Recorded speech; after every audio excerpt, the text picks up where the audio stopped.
सिलीगुड़ी नगर के जंगल में पीलू रहती थी। वो चूड़ियाँ बेचा करती थी और उसकी पैसे से अपने परिवार का पोषण करती थी। पीलू की चूड़ियाँ वहाँ की चिड़िया बहुत पसंद करती थी। पीलू सुबह शाम दुर्गा देवी की आराधना करती थी और सभी चूड़ियों को उन्हें अर्पित करके दुकान में लगाती थी। आसपास के गांव वाले भी उसके यहाँ चूड़ियाँ खरीदने आते थे। पीलू से हमेशा एक गरीब बूढ़ी औरत चूड़ियाँ मांग कर ले जाती थी। पीलू उन्हें मुफ्त में ही चूड़ियाँ दे देती थी। उसकी दुकान के सामने कालू कव्वे की दुकान थी। वो बहुत महंगे और बेकार क्वालिटी की चूड़ियाँ बेचता था। इस पीलू के कारण मेरी दुकान को नुकसान हो रहा है। इसकी दुकान बंद करवानी पड़ेगी, नहीं तो मैं मुसीबत में आ जाऊंगा। इस पीलू की पूरी चूड़ियों को मैं तोड़ दूंगा। रात के समय कालू चुपचाप पीलू के घर जाता है और चूड़ियों को तोड़ने लगता है और वहाँ से भाग जाता है। पीलू जब ये सब देखती है तो रोने लगती है। हे माँ दुर्गा, मेरी रोजी रोटी किसी ने छीन लिया है। मैं अब आपको चूड़ियों को अर्पित नहीं कर पाऊंगी, मुझे माफ कर दीजिए। पीलू दुखी होकर एक पेड़ के नीचे बैठती है। तभी वो बूढ़ी औरत उसके पास आती है। बूढ़ी औरत कहती है, पीलू बेटी, देखी दुखी मत हो, तो इतने समय तक मुझे मुफ्त में चूड़ियाँ देती थी। ये ले देवी माँ के आशीर्वाद वाली एक चूड़ी, इसको तू अपने आंगन में लगा देना। इसमें से चूड़ियों का पेड़ निकल आएगा जिसमें कांच, सोने और चांदी की चूड़ियाँ रहेंगी। तेरे सारे कष्ट दूर हो जाएंगे। पीलू उस बूढ़ी औरत की कहना मान जाती है और एक चूड़ी को अपने घर के आंगन में बीज की तरह बो देती है। कुछ ही समय में उसमें से पेड़ उग आता है। पीलू माँ दुर्गा जी को धन्यवाद देती है, उन्हें उस पेड़ की चूड़ियाँ अर्पित करती है और फिर से काम शुरू कर लेती है। इसे कालू बहुत गुस्से में आ जाता है। अब इसका पेड़ ही काट दूंगा। जैसे ही कालू कुल्हाड़ी लेकर पेड़ के पास जाता है, उसी समय पीलू माँ दुर्गा की ध्यान करती है। अचानक से कालू हवा में गोल गोल घूमने लगता है और उसकी कुल्हाड़ी छूट जाती है। ये क्या हो रहा है? मुझे माफ कर दो पीलू। माफी मांगनी है तो दुर्गा जी से मांगो। मैं तुझ जैसे दुष्ट को माफ नहीं कर सकती।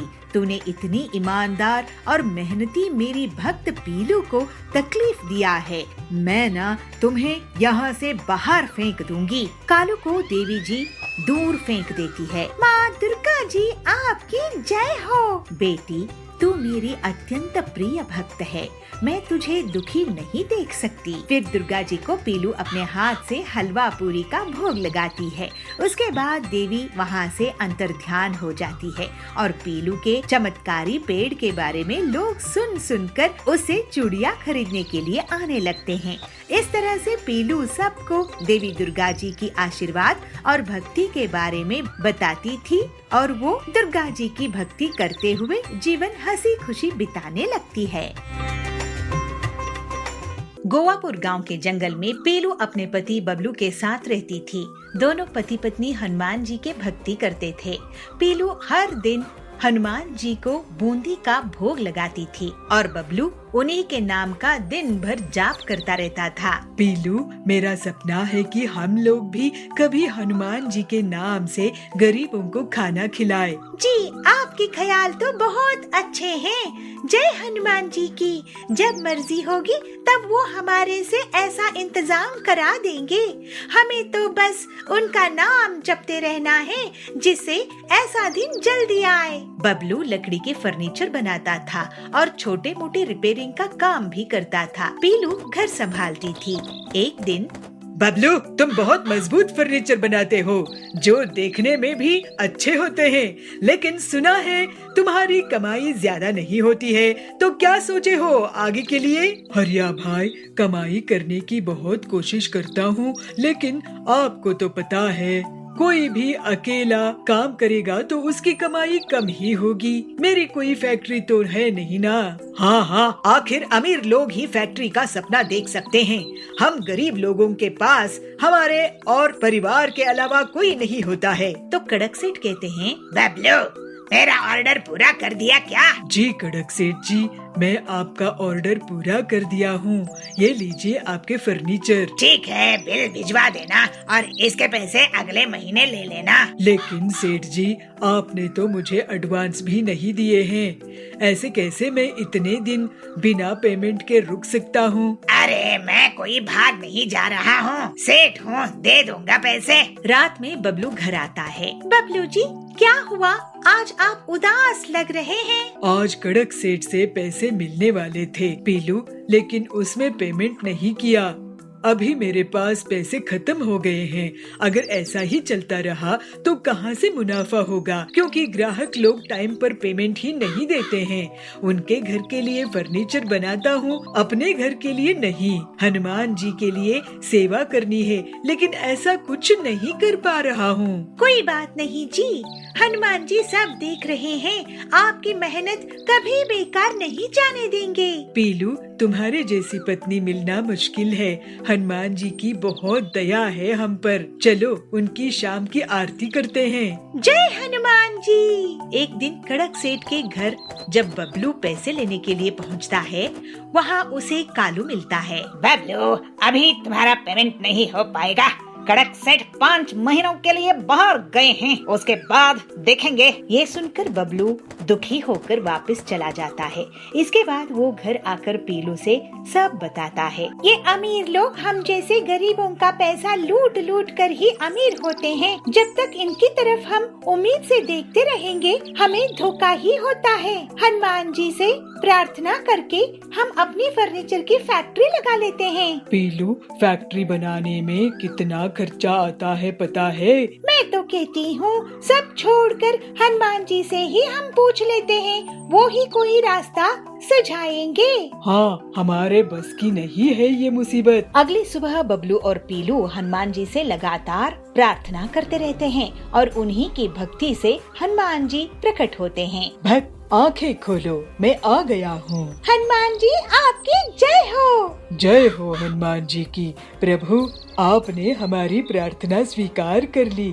आप बहुत दयालु हैं। अब हम पर कृपा करिए प्रभु, हमें रास्ता दिखाइए। मैं तुम्हें बांस से नाव बनाना सिखा सकता हूँ। तुम्हें लकड़ी का काम तो आता ही है। बांस की नाव तुम गरीबों को बेच सकोगे, साथ ही उस पर मोटर लगा दोगे तो बांस का मोटर नाव बन जाएगा। आपकी दया अपरंपार है हनुमान जी। हमारे मन में आपके भक्तों के लिए भंडारा करने की कामना है। आप आशीर्वाद दीजिए प्रभु।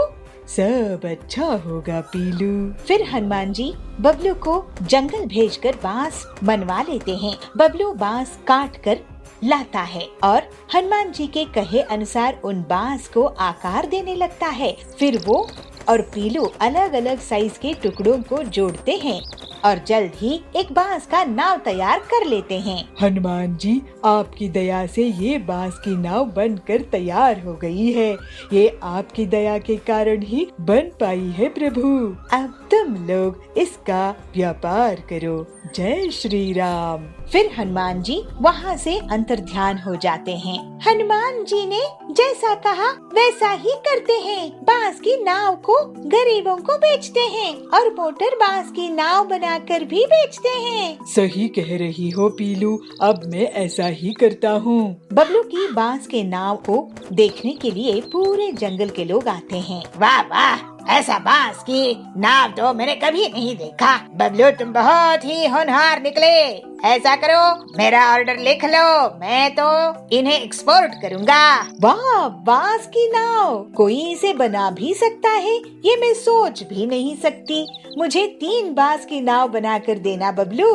सब हनुमान जी की कृपा है। और ऐसे ही बबलू बहुत मेहनत करके लोगों के लिए उनकी बांस की नाव तैयार करने लगता है और बहुत मुनाफा कमाता है। बबलू जी, अब तो हमारी पूरी जिंदगी ही बदल गई है। चलिए अब हम हनुमान जी का गरीबों के लिए भंडारा करते हैं। जय हनुमान जी। हाँ पीलू, अब देरी नहीं करते। जय हनुमान जी। और फिर इस तरह से बबलू और पीलू अपनी मेहनत से बहुत पैसे कमाने लगते हैं और दोनों हनुमान जी की भक्ति करते हुए खुशी खुशी रहने लगते हैं। करेलापुर नाम के गांव में पीलू चिड़िया रहती थी। उसका पति बबलू और बेटी बबली भी उसी के साथ रहते थे। वो लोग बहुत गरीब थे। एक दिन बबलू जब मजदूरी करके लौट रहा था, तभी उसका एक्सीडेंट हो जाता है और उसकी हड्डी टूट जाती है। घर के खर्चे का बोझ अब पीलू पर आ जाता है। पीलू, ये क्या हो गया? मैं तो अपाहिज हो गया हूँ, पता नहीं कब ठीक होऊंगा। अब तो पूरे घर के खर्चे का बोझ तुझ पर आ गया है। बेटी की स्कूल की फीस, किराया, मेडिकल का बिल, क्या क्या संभालेगी तू? आप चिंता मत करो जी, मैं सब ठीक कर दूंगी। मैं मेहनत करूंगी, आपका अच्छे से अच्छा इलाज कराऊंगी। बेटी, तो अपने पापा का ख्याल रखना। मैं काम ढूंढने जा रही हूँ। फिर पीलू काम की तलाश में निकल पड़ती है। उसके हरी तोती की चाय की दुकान में काम मिलता है। कुछ दिनों तक उसका खर्चा चल जाता है, लेकिन एक दिन, पीलू आंटी, अब मेरी शादी होने वाली है। मैं अपनी दुकान बंद करने वाली हूँ। अब मैं अपने पति के साथ विदेश जाने वाली हूँ। अब मैं तुम्हें यहाँ कैसे रख सकती हूँ, इसलिए तुम कोई और काम देख लेना। ऐसे हरी पीलू को समझाती है। पीलू ये सुनकर बहुत दुखी हो जाती है। वो रोने लगती है। जब वो घर जाती है तो उसकी मकान मालकिन वहाँ पर बैठी रहती है। पीलू, 3 महीने हो गए हैं, मुझे किराया नहीं मिला। अब और देर नहीं चलेगी। किराया देना है, नहीं देना है तो घर खाली कर देना। हे भगवान, हमको सहारा दो। मुझसे अपने घर की हालात देखी नहीं जाती। मुझे हिम्मत दे भगवान। आखिर मुझे कोई काम क्यों नहीं देता है? मैं क्या करूं? घर में बीमार पति है, पढ़ने वाली बेटी है। अगले दिन फिर से पीलू काम की तलाश में जाती है। तभी वो एक बैम्बू की खेत के ऊपर से निकल रही होती है। उसकी नजर बम्बू पर पड़ती है। जाबाज जी, मुझे आपके बम्बू के खेत में काम दोगे क्या? मैं बहुत गरीब हूँ और मेरा परिवार बहुत मुसीबत में है। बहन, बैम्बू के खेत में ज्यादा कुछ काम नहीं होता है। मैं अकेला ही सब कुछ कर लेता हूँ। हाँ, अगर तुम बम्बू खरीदना चाहो तो मैं तुम्हें ये सस्ते दामों में बेच सकता हूँ। फिर थोड़ी देर में कुछ सोचकर जाबाज से कहती है पीलू, जाबाज भैया, आप ये मेरे कान के कुंडल गिरवी रख लो और मुझे बम्बू उधार में दे दो। अरे नहीं बहन, ये कैसी बात कर रही हो? मैं तुम्हारे घर की हालात जानता हूँ। वैसे क्या करोगी इन बम्बू का? मैं बम्बू चिकन बनाऊंगी और उसे बेचूंगी। बहुत अच्छा ख्याल है बहन। एक काम करो, तुम मुझसे बम्बू आधे दाम में ले जाओ। जब तुम्हारी कमाई होने लगे तो आधे दाम वापस चुका देना। और मेरा दोस्त कालू कौवा तुम्हें ऐसे ही उधार में चिकन दे देगा, लेकिन तुम 2 दिनों में पैसे वापस चाहिए होंगे। ठीक है, मैं आपके पैसे 2 दिनों में दे दूंगी। फिर पीलू जाबाज से बम्बू और कालू से चिकन लेकर घर आती है और फिर घर में बम्बू चिकन की तैयारी करती है और अगले दिन उसे ले जाकर बाजार में बेचने लगती है। बैम्बू चिकन ले लो, गर्मा गर्म बैम्बू चिकन, चटपटा स्वादिष्ट बैम्बू चिकन। तो वहाँ पे सुंदरी आती है। बहन, ये बम्बू चिकन कितने की है? मैंने तो कभी बम्बू चिकन के बारे में सुना ही नहीं था। सिर्फ 50 रुपए प्लेट है सुंदरी बहन। ये मेरे गाँव की स्पेशल डिश है। इसको यहाँ पे कोई नहीं जानता है। एक बार खा के तो देखो।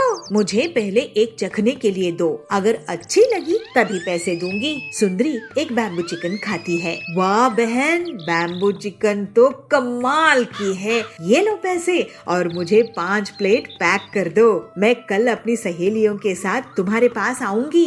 ये सुनकर पीलू बहुत खुश होती है। पीलू शाम में दुकान बंद करके सबसे पहले जाबाज और कालू को उनकी उधार की रकम वापस कर देती है और एक एक प्लेट उन्हें भी बैम्बू चिकन देती है। पीलू बहन, अब तो तुम्हारी गरीबी दूर हो ही गई समझो। अब तो मैं तुम्हें रेगुलर बैम्बू सप्लाई करूँगा। पेमेंट की तुम चिंता मत करना। ऐसे बैम्बू चिकन तो विदेशों में भी नहीं मिलता होगा। मेरी तरफ से तुम्हें चिकन मिलता रहेगा।